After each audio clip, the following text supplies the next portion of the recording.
을 기쁘게 생각하며 여러분 모두에게 성령의 은혜가 충만하게 임하기를 축복합니다.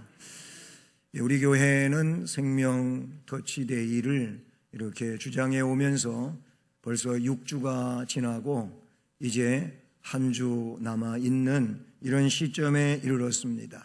그래서 오늘부터는 축복 터치 주간으로 한 주간을 살게 됩니다. 다시 말하면 우리가 영적인 토양을 준비하고 성령 충만에 의해 가지고 이제 전도 대상자를 정하고 이 귀한 영혼들을 위해서 주께서 명하신 말씀과 주신 능력을 가지고 이 일에 충성을 다하면서 나아가게 되면 그 결국은 우리 자신도 복을 받고 우리를 통하여 전도 대상자가 된 그 영혼들도 영생의 복을 받게 되는 줄로 믿습니다. 말 그대로 전도는 축복이다, 그런 얘기가 되는 것이죠. 전도하는 데는 헌신도 있어야 되고 봉사도 있어야 되는 줄로 믿습니다. 그러기에 헌신은 하나님이 주시는 복을 받는 일이고 충성도 하나님이 주시는 복을 받는 일이며, 그리고 영혼을 사랑하고 그 영혼을 위하여 전도에 동참하고 힘쓰는 자들도 복을 받게 되는 줄로 믿습니다. 복 받기를 원하지 않습니까? 하나님이 우리에게 베풀어 주시는 이 신령한 복, 땅에 기름진 복을 받는 귀한 일들을 위해서 영적으로 힘차게 전진하고 또 한 주간도 은혜 안에서 역사하는 우리 모두가 되기를 주님의 이름으로 축복합니다. 모든 사람은 마지막 때가 있기 마련입니다. 여기서 마지막 때는 우리 개인적으로 모든 사람은 종말을 이야기하는 것이죠. 사람에게는 두 가지의 종말이 있습니다. 개인적인 종말도 있고 역사적인 종말도 있습니다. 개인적인 종말은 우리가 살다가 이제 영과 육이 분리되어 죽음에 이르는 이 상태가 개인적인 종말이죠. 역사적인 종말은 주께서 이 땅 위에 심판주로 오시는, 재림하시는 그날 이 땅의 모든 내용은 이제 성경에서 말씀하고 있는 것처럼 종이 한 장이 둘둘둘둘 말려서 어디론가 날아가 버려 없어지는 것과 같이 그렇게 없어지고, 하나님께서 준비하신 새하늘과 새 땅, 그 나라, 영원한 하나님의 나라가 그렇게 임하게 되는 줄로 믿습니다. 바로 그것이 역사적인 종말이 되는 것이지요. 그런데 이 마지막, 우리가 개인적인 종말, 특별히 궁극적으로는 역사적인 종말이 되는 그때에는 어느 누구든지 예외 없이 하나님 앞에 나아가서, 아니 우리 심판주 되시는 주님 앞에 나가서 우리가 살아온 인생에 대하여 계산을 해야 되는, 결산을 봐야 되는 이런 시점에 이르리란다는 사실이죠. 성경은 그래서 그것을 심판이라고 말합니다. 히브리서 9장 27절 말씀은 그래서 이렇게 말합니다. 사람이 살다가 한 번 죽는 것은 정해진 것이라 그랬습니다. 그리고 그 정해진 죽음에 이르게 되면 심판이 있다고 말씀해 주고 있다는 사실이죠. 예수님도 요한복음 5장 29절 말씀에서 분명하게 마지막을 말씀해 주십니다. 선한 일을 행한 자는 생명의 부활로, 즉 영생의 부활로 나아갈 것과 악한 일을 행한 자는 심판의 부활로 나오리라고 말씀해 주셨습니다. 선한 일을 행한 자가 생명의 부활로 나온다고 하는 이 말은 사람이 선하게, 착하게, 의롭고 바르게 법대로 사는 것을 말하느냐? 그렇지 않습니다. 여기서 말하고 있는 선한 일을 행한 자는 하나님이 인정해 주시는 것이어야 하는데, 하나님이 인정하는 선과 의와 법은 예수 그리스도를 구주로 믿어 선에 이르는 것을 말하는 것이죠. 예수를 구세주로 믿는 자에게는 하나님이 인정하시는 의가 입혀지는 것이죠. 우리는 이것을 교리적으로 칭의라고 말하게 되는 겁니다. 예수님의 핏공로를, 그것을 속죄의 공로로 믿음으로 죄 씻음을 받아 의인이 되어 하나님 앞에 이를 수 있다고 하는 이 확신을 가지고 있는 자들에게 하나님께서 너는 예수를 구주로 믿으니 그 피를 이제 속죄의 피로 믿으니 너는 내 앞에 의로운 자다, 이렇게 선언해 주신다는 것이지요. 이 내용을, 선한 일을, 이 믿음을 가진 자는 생명의 부활로 나온다. 하지만 악한 일을 행한 자는 멸망, 즉 심판의 부활로 나온다 그랬어요. 여기서 악은 앞에서 말씀드린 것처럼 예수님을 구주로 인정하지를 않습니다. 하나님을 아버지로 받아들이지도 않습니다. 이런 사람은 그 자체가 악이에요. 하나님을 인정하지 않는 것은 어리석은 행위이며, 그래서 시편에 보면은 하나님이 없다고 하는 자를 어리석은 자라고 표현하고 있는 것이죠. 그것은 악인 것입니다. 하나님을 전능자로 인정하지 않는 것, 그것만큼 큰 악이 어디가 있습니까? 그리고 하나님께서 구세주로 이 땅 위에 오셔서 속죄의 피를 흘리셨음에도 불구하고 그것을 믿지를 아니하는 그 자체가 하나님 앞에는 악한 일이라고 성경은 말해주고 있는 것이죠. 오늘 본문 말씀도 보면은 그때에, 즉 마지막 때에 영생을 받는 자도 있겠고 수치를 당하여서 영원히 부끄러움을 당할 자도 있을 것이라고 2절에서 말씀해 주고 있지 않습니까? 다니엘서 11장 40절부터 시작해서 이제 마지막까지 마지막 때에 벌어질 상황에 대해서 하나님으로부터 다니엘은 말씀을 받았습니다. 이 마지막 때란 유다 백성을 괴롭히는 제국의 말기를 가리키는 그런 내용도 포함이 되어 있지만은 그보다 궁극적으로 메시아의 재림의 시련이 가까운 말세를 나타내 주고 있는 내용인 것이죠. 본문에서는 그때가 환난의 때일 것으로 언급을 하며, 그러나 의를 위하여 고난을 받던 성도들에게는 그때가 환난의 때가 아니라 오직 구원의 때가 되며 상급의 때가 되며 그리고 영원할 것을 말씀해 주고 있다는 사실이지요. 할렐루야. 오늘 이 말씀에 그러므로 먼저 살펴볼 내용은 환난에서 구원받는 자에 대한 복을 말씀해 주고 있는 것입니다. 그래서 오늘 1절에 그때에 내 민족을 호위하는, 여기서 내 민족은 결국 구원받은 백성에 대한 내용인 것입니다. 그때 호위하는 큰 군주 미카엘이 일어날 것이요 그랬어요. 이 미카엘이 일어나게 되는데 환난이 있다는 겁니다. 이는 개국 이래로 그때까지 있었던 환난이 아니에요. 지금까지 없던 환난이며, 그리고 그때의 내 백성 중 책에 기록된 모든 자가 구원을 얻는다고 말씀하고 있다는 사실이죠. 그러니까 전무후무한 환난이 역사의 종말 앞에 펼쳐지게 된다고 하는 것을 말씀해 주십니다. 하지만 그런 가운데 구원받을 자들이 있음을 말씀해 주고 있는 것이지요.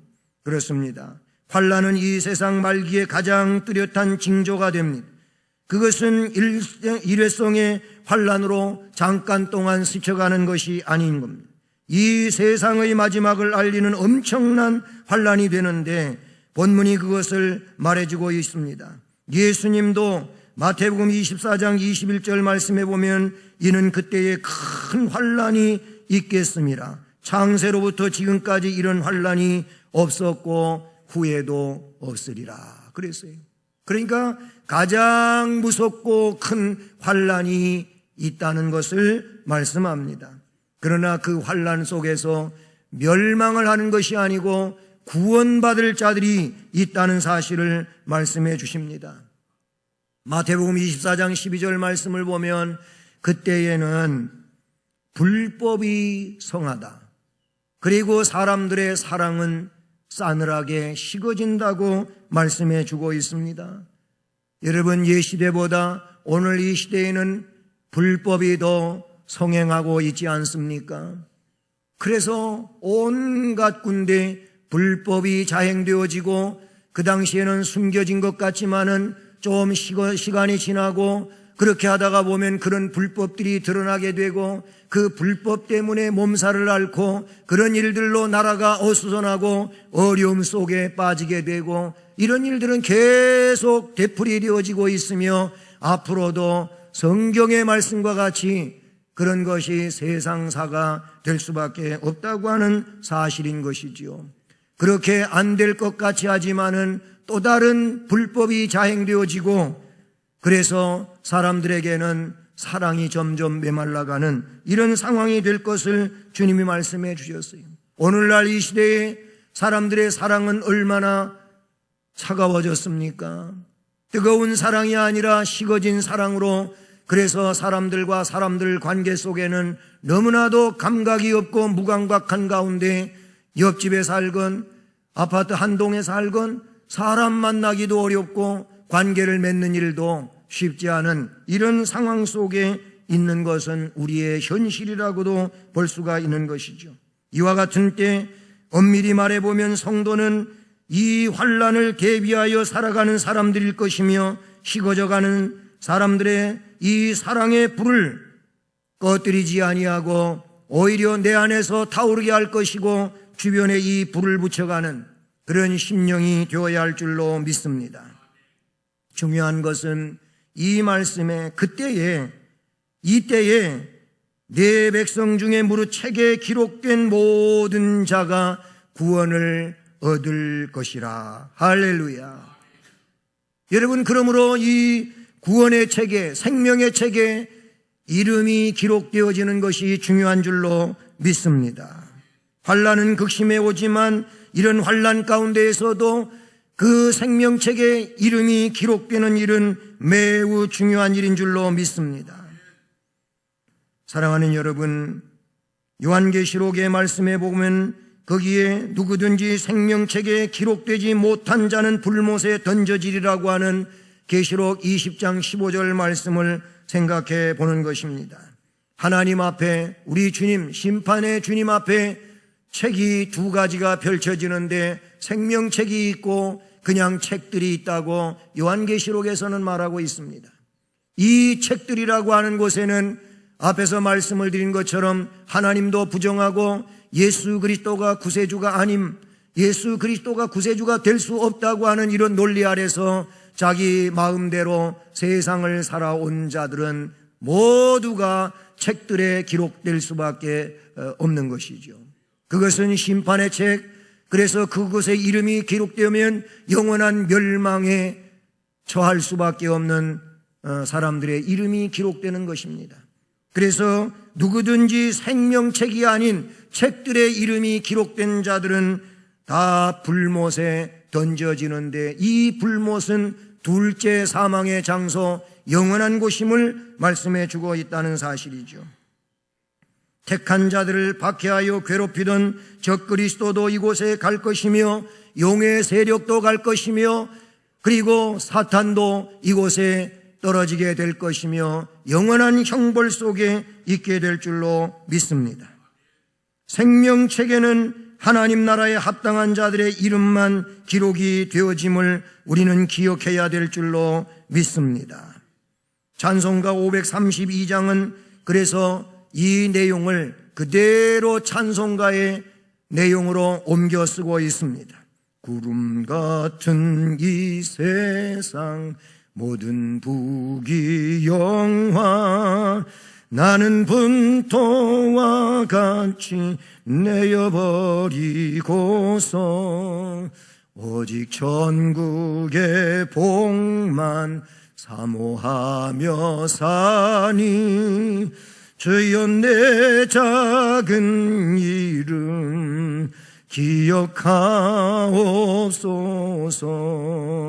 주가 나의 이름 보좌 앞에 놓인 어린 양 생명책에 기록하셨을까. 아멘. 여러분, 이 하나님 보좌 앞 어린 양 생명책에 기록되어진 이름이 오늘 여러분과 저의 이름이 되어야 할 줄로 믿습니다. 그 이름을 믿는 자는, 그 피를 믿는 자는, 그 속죄의 은혜를 입은 자는, 그래서 하나님을 아버지로 섬기는 자는 바로 이 생명책에 이름이 기록되어 있는 줄로 믿습니다.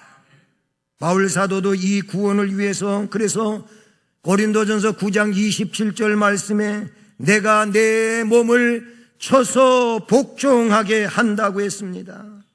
왜 그랬다고 하냐면은 내가 남에게 복음을 전파한 후에 자신이 도리어 버림을 당할까 두려워함이라 그랬어요. 두렵고 떨림으로 말씀을 믿고 하나님 보좌 앞에 서기 위하여 그렇게 자신을 쳐서 말씀 앞에, 믿음 앞에, 진리 앞에 복종시키는 삶을 살아간다고 했습니다. 이것이 신앙입니다. 이것이 능력입니다. 이것이 진리의 삶을 살아가는 자인 줄로 믿습니다. 내 마음이 원하는 대로 그냥 쳐서 복종시키지 아니하고 자행자지하며 살아간다면 이 삶은 진리의 삶일 수가 없다고 하는 사실인 것이죠.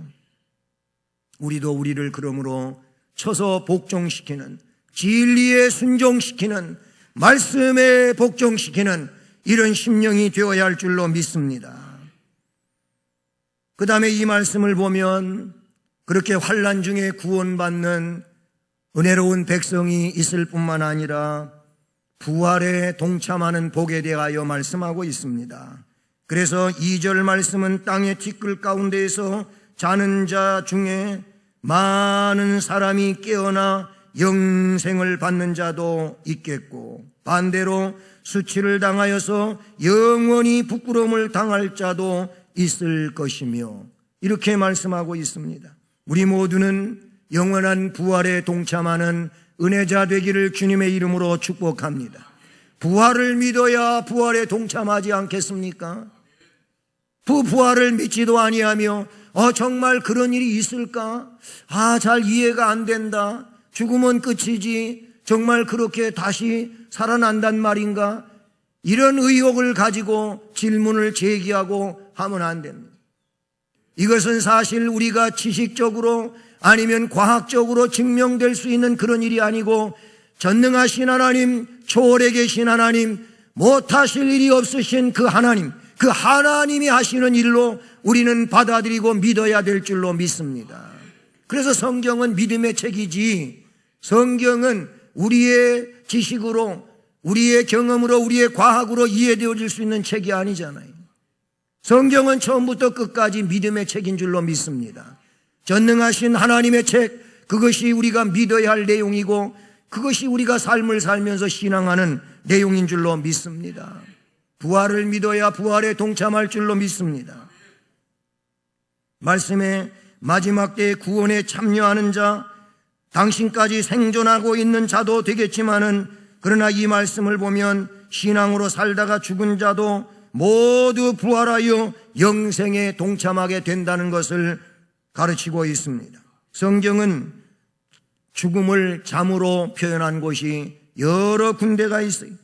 요엘서 3장 13절, 시편 13장 3절, 사도행전 7장 20절, 고린도전서 15장 6절, 그리고 데살로니가에도 있어요. 요한계시록에도 있고 그 죽음을 잠으로 표현하고 있다 그런 얘기죠. 저는 장례식장에서 장례 설교를 집례하면서도 이 내용은 가끔씩 이야기하는 부분이에요. 왜 성경에서 죽음을 잠으로 얘기하는? 죽음은 뭐예요? 우리의 속에 있는 영혼과 육체가 분리되는 거예요. 내 안에 있던 이 영혼이 빠져나와서 하나님께로 가는 거예요. 영은 그 죽으신 하나님께로 가고 육체는 흙으로 지음을 받았으니 흙으로 돌아간다고 하는 표현을 전도서에 쓰고 있지 않습니까? 이게 죽음이에요. 그런데 그 죽음을 세상은 이제 끝이다, 모든 것이 끝났다 이렇게 말하지만 성경은 그렇게 말하지 아니하고 잠잔다고 합니다. 그럼 잠을 잔다고 하는 얘기는 뭡니까? 깨어나는 시간이 있다는 거예요. 깨어나는 날이 있다는 게 잠이에요. 그게 잠이에요. 그런 의미에서 이 사람은 지금은 이렇게 보다 긴 잠을 자고 있지만 나중에 주님이 오시는 그날에 그 영과 육이 다시 결합이 되어서 신령한 변형체로 변화되어 영생에 나아가는 상태를 말하는 것이지요. 이렇게 성경은 죽음을 잠으로 표현하기도 하고 무덤을 티끌로 표현하는 이런 내용도 있습니다. 근데 오늘 말씀해 보면 땅의 티끌 가운데, 즉 죽음 가운데 잠자고 있는 자들이 많은 사람이 깨어나서 영생을 받고 어떤 사람들은 영원한 부끄러움에 처하여지는 이런 자들도 있다고 말씀해 주십니다. 여러분, 부활과 영생을 우리에게 명백하게 가르쳐주는 진리인 줄로 믿습니다. 이 믿음을 가지고 담대하게 신앙으로 살아가는 자들 되기를 주님의 이름으로 축복합니다. 부활과 영생의 사상은 예수 그리스도에 의하여 완성되어지지 않았습니까? 주님이 살아계시며 나사로를 부활시킬 때에도 주님은 말씀하셨습니다. 나는 부활이요 생명이니 나를 믿는 자는 죽어도 산다. 할렐루야. 무릇 살아서 나를 믿는 자는 영원히 죽지 아니하니라. 이것을 내가 믿느냐? 아멘. 주께서 우리에게 이것을 믿느냐고 물으시면 우리는 확신찬 대답으로 아멘 할 수 있어야 되는 줄로 믿습니다. 주님은 그렇게 십자가에 못 박혀 돌아가시고 그렇게 장사 지내지기 전에 여러 차례 말씀하여 적어도 4번씩이나 나는 체포될 것이고 고난받을 것이고 그래서 죽음에 이르게 될 것이고 장사 지낸 바 되지만 사흘 만에 살아난다 그랬어요. 이렇게 말씀해 주셨어요. 주님은 그 말씀대로 십자가에 못 박혀 피 흘리고 구속의 제물로 돌아가신 이후 장사 지낸 바 되었다가 3일 만에 부활하신 줄로 믿습니다. 그리고 40일 동안 세상에 계시면서 제자들을 위시하여 부활을 증명해 주시고 하늘로 승천하시면서 부활을 전할 것을 말씀하십니다. 너희가 성령을 받고 권능의 사람이 되면 예루살렘 온 유대 땅 사마리아 땅 끝까지 이르러 내 증인이 되라고 부활의 증인이 될 것을 그리고 영생의 진리를 증인으로 그렇게 전할 것을 말씀을 해 주신 줄로 믿습니다. 하지만 오늘 말씀 2절 중반 이하는 수치를 당하여서 영원히 부끄러움을 당할 자도 있을 것이며 라고 말씀하고 있습니다.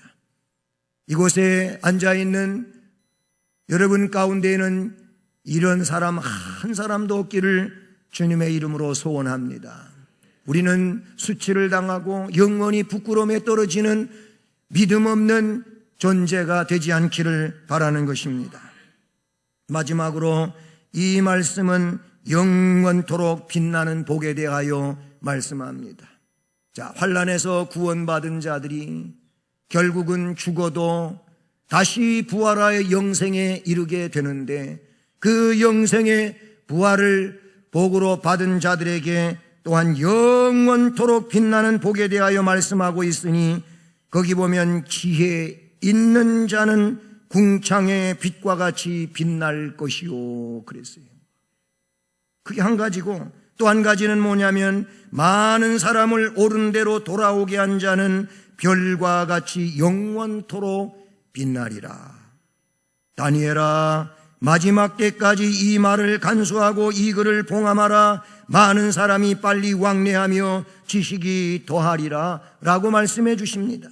그 3절에 나타나고 있는 영원토록 빛나는 복은 누구의 것입니까?